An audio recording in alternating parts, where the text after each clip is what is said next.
ఈ మూడవ విడత సహాయం కూడా కలుపుకుంటే ఇలా ఈ 53,58,000 మంది రైతన్నలకు అందించిన సహాయం కేవలం ఈ ఒకే ఒక్క స్కీమ్ వైఎస్ఆర్ రైతు భరోసా పిఎం కిసాన్ అనే ఈ ఒకే ఒక్క స్కీమ్ ద్వారా అక్షరాల 34,288 కోట్ల రూపాయలు ఈ ఒకే ఒక్క పథకం ద్వారా రైతన్నలకు పెట్టుబడి సహాయంగా, రైతన్నలకు పంటలు వేసే సమయంలో రైతన్నకు దన్నుగా పెట్టుబడి సహాయంగా అందించాం.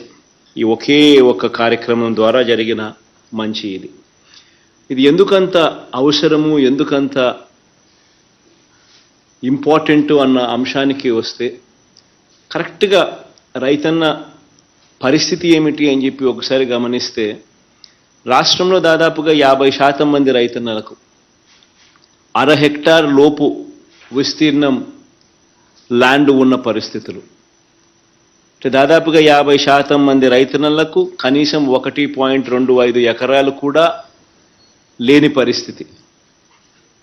అదే 1 హెక్టార్ దాకా కూడా తీసుకుంటే దాదాపుగా 70% మంది రైతులు ఇదే కోవలోకి వస్తారు.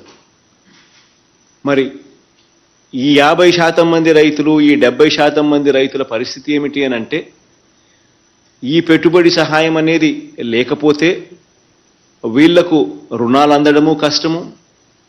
ఈ రుణాలు అందని పరిస్థితి, రుణాలు ఒకవేళ వచ్చినా ఆ వడ్డీలు కట్టుకోలేని పరిస్థితి, ప్రైవేట్ రుణాలు అయితే మరీ ఎక్కువ వడ్డీలు, ఆ వడ్డీలు, ఆ రుణాలు, ఆ చక్కెర వడ్డీలు, ఇదే పరిస్థితిలో రైతన్న సతమతమవుతా ఉన్న పరిస్థితి.